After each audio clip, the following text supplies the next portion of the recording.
And you're on the Barry Foster Show here. And I remind you, if you have any ideas that you'd like to hear us, people you'd like to talk to, drop me a line at thebarryfostershow@gmail.com.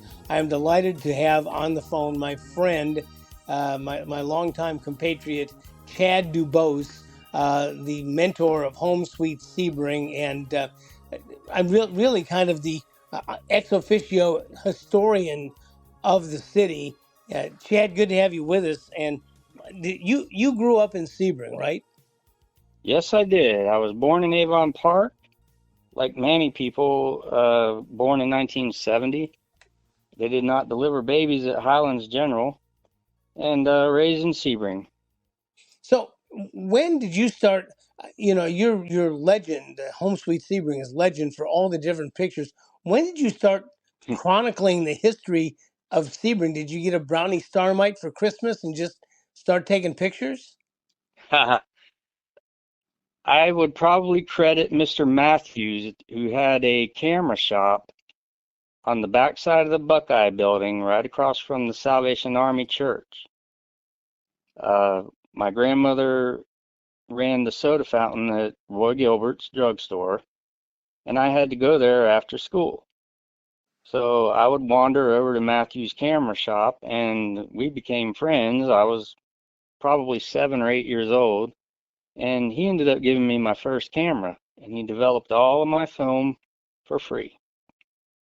And Really? one of the first sets of pictures I took was the demolition of the first school on Pine Street at Pine and Lemon. Did And you? those photos are available on the page as well. They're in the archives. When you started taking pictures, did you realize that you were really kind of taking pictures of the history of Sebring and going around and really chronicling what it was like from what about I take it the 70s, maybe 70s and 80s? Absolutely not. They were just pictures to me. They were pictures of my surroundings. It wasn't until 2014 that I was made aware that these pictures could be labeled nostalgic, and that was told to me by Ron Reuter Rush in June of 2014, and he's the one that inspired the page Home Sweet Sebring to be created that very day. Did you have them kind of, were they in shoe boxes, or did you have them in a filing system, or did you were they just kind of in photo albums? How were you keeping them? It was pretty much the same as it is now, a discombobulated mess that I had to sit down on the living room floor and try to sort out, and that alone took years, and I'm still not even halfway there. Uh, Barbara Reed Lanier has a way better uh, system going. She's way more organized. I'm just kind of winging it Yes, for over a decade. she has a page called Sebring: The First 50 Years, but Yes, Home Sweet Sebring really is. I mean, did you make it a point to try to go places? Did you go to the 12 hours and take pictures there? Were there or other events on the circle in downtown Sebring? You went around and took pictures there. I mean, were there places that you went specifically to go to take pictures? definitely for the first 5 years. Up until the end of 2019, I tried to get out and get to any event that I could, other than the races. I was uh, an attendee of the Green Park section of the races for all of the 80s, and after that, mainly just downtown. I like to chronicle downtown for some reason. I Did could you probably name all of the build dates on the buildings now. did you know any of the were you around when Gracie McCoy was around, or Whitey the Town Yes, Cat? yes, I was. Gracie passed, I believe, in '77, which made me 6 years old. She was a friend of my grandmother's. My Uncle Norman had me convinced that Gracie was the lady from Green Acres. So when I Gracie kind of took me on as an adopted grandson or something. When I rode around with Gracie, I thought I was riding around with a movie star. Hmm.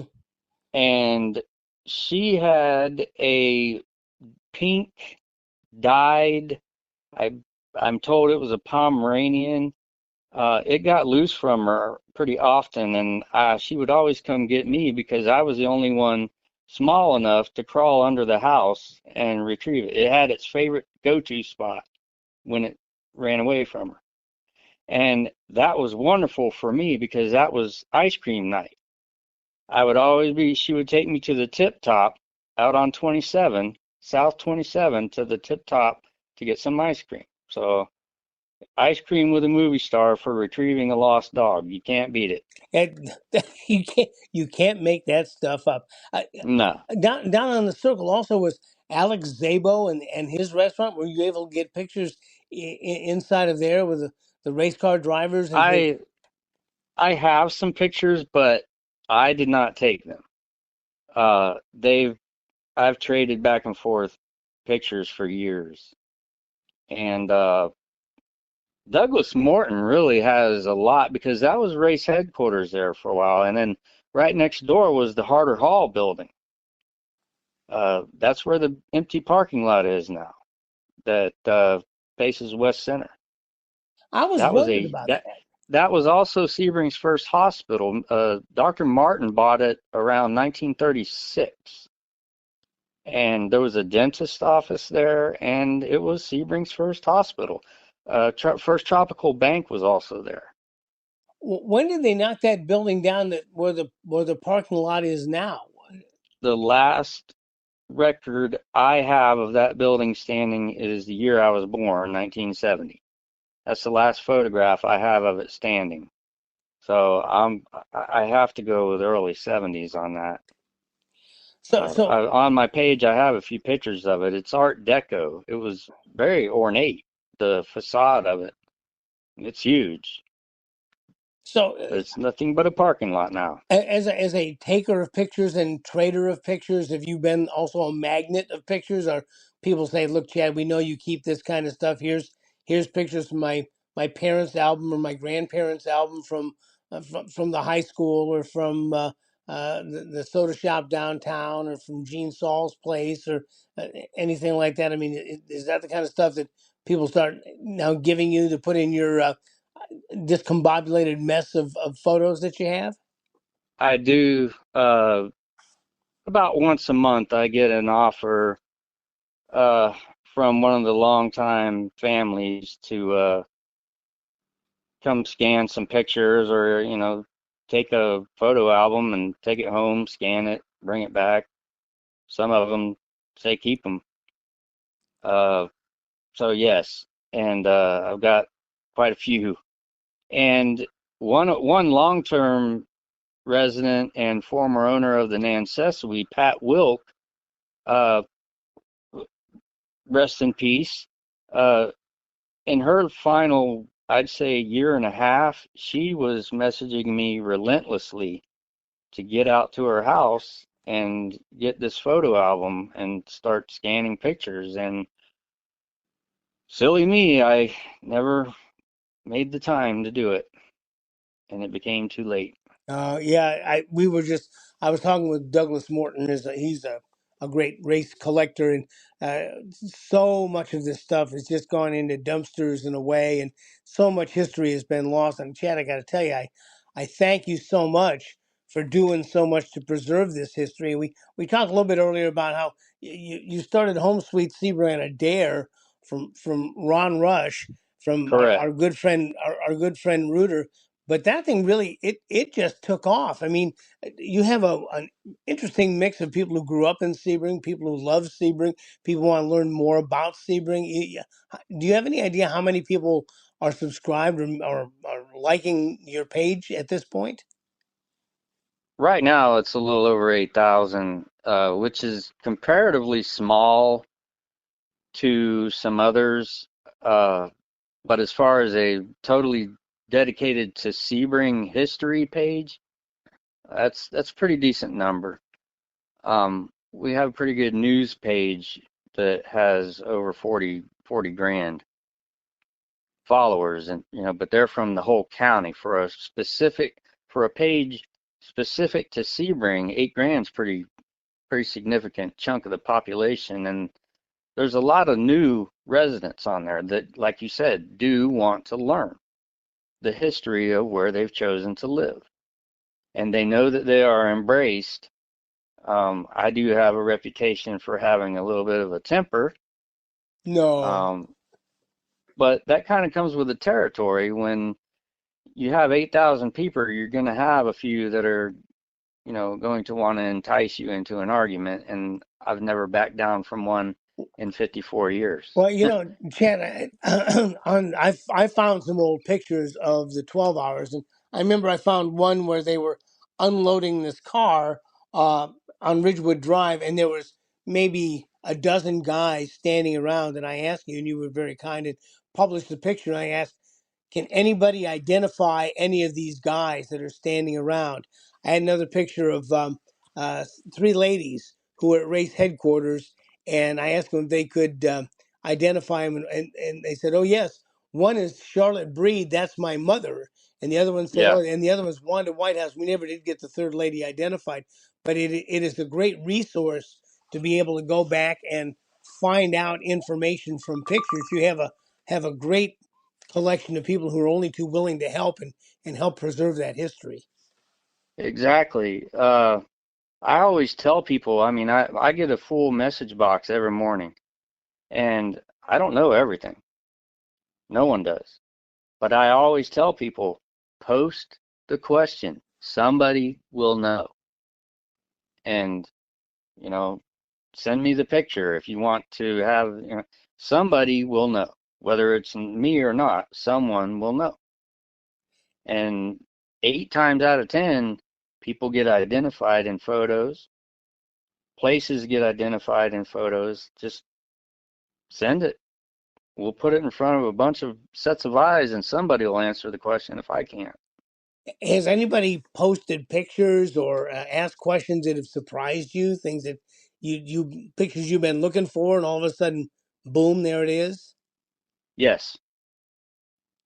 Uh, Specifically for me, places like the Nicobine and the Green Lizard, which were taverns that my Uncle Norman's band, the Fugitives, played at in the 60s. Those are very dear to me because he passed away a few years ago. And the Nicobine Club existed right at Orange Blossom Avenue and Kenilworth, right at the end of the city limits. It's just a vacant lot right now, right a little bit east of the DOT. That was a club at one time, and it was actually part of the old military housing, and just like the L&M is, and just like the wartime museum is. Those are all remnants of the early 40s when Hendricks Field existed. So Yeah, the Sea Services Museum, I think was the office, and the L&M was the PX, and then all those yes, houses back in there were for the enlisted personnel. they were for enlisted, and the old saying. I grew up 4 blocks from there. I grew up at the home plate of Marge Skipper softball field on Minerva, and so I was a 2-minute bicycle ride when I was a kid from Highlands Homes. I knew a lot of people in Highlands Homes. The old joke was that those homes were built with two-headed nails so that they could be disassembled. The nickname of Highlands Homes is Splinter City, Oh, really? and that was given to it by the people that built it, not not civilians, by the people that built it. That would have been 1941. Uh, the city leased that land uh, for Hendricks for, I believe, $1 a year from 41 to 46. And they handed it back over to Sebring, and it became Sebring Air Terminal. But yeah, the civilian housing was at Highlands Homes, and then officer housing was Snob Hollow, which is basically southeast Lakeview. in That Crescent Beach. that's off Lakeview Drive, yeah, by Crescent Beach, and that's where the all the officers stayed. Right. So, Officers, the terminology was officers and married enlisted. hmm, I That's what didn't I know read. that. I've got a couple of Hendrix yearbooks, and they actually put out their own magazine called The High Life. It gave all the movie listings for Circle Theater. There was a theater in Avon Park called Park Theater, and it was just their own personal monthly magazine. And I've got a few copies of that. And they're calling Lake Jackson Rex Beach Lake as far back as 41. Hmm, Rex Beach didn't die until 1949 on December 7th, I believe, which is kind of an ironic date. that's a very ironic date. We're talking with Chad Um, DuBose, who runs Home Sweet Sebring and is the an historian of the city. Chad, let me ask you: are there any pictures that you don't have that you would love to have? Pictures of something that in the history of Sebring that just you maybe know exist, but you don't have a copy of? there's always that holy grail of pictures, something that you remember, but you didn't take a picture of because you didn't think it was necessary. You might have thought it would last forever. And for me personally, I would just like more pictures of Gilbert's, especially of the soda fountain. I mean, that was the core of my childhood. Mm. And Uh, and possibly, I would like more construction photos. I have photos of Thriftway under construction, Publix Southgate under construction. Yes, I would say right now I would love to have pictures. People constantly ask for pictures of the courthouse under construction, as in groundbreaking. I would love to have some of those. Uh, I don't even have any pictures of Nansesui under construction. hmm, I'd love to have that. that's Nansesui did not make it to 100 years. It was taken down 3 years short. that was Uh, sad. I, Santa Rosa made it to 100. As we know, Kenilworth is way over 100. It was shut down on its 100th year, by the way, yes, yes. Nin- I, 1916 to 2016. A lot of people don't know that Kenilworth was only open from December to April for decades after it opened. Yeah, I remember that in doing my race research, that's how you knew the season was going to begin was when the Kenilworth would open up, and that meant Oh, it was definitely. tourist season. And they not only had their own golf course that most people know about, they also had their own beach across the street, and they also had their own botanical garden. And that would be basically what you would call persimmon behind the Kenilworth now. Really? All along there. I've got pictures of that. They had supposedly the state's largest begonia. I've even got a postcard of that, but a lot of people have that one. There's a lot to learn just based around the Kenilworth. But to answer your question, construction photos is what I would like to find more of. Chad, Thing, in running Home Sweet Sebring, let me ask you: have you come across the answers to any mysteries, or have you come across mysteries you can't solve with all of the people inputting? Second, third generation Sebringites that have remembrances or maybe remember things in a different way. Have you solved any mysteries or made any mysteries? as of right now, because of the help from older generations, I think everything that I've sought after to answer has been answered. Uh, I can't think of anything at the moment that's a complete mystery right now. Okay. Now, if somebody wanted to join Home Sweet Sebring, have you hit the magic mark where you can't join anymore, or are you still open to have new people logging in Oh, and it becoming it's members?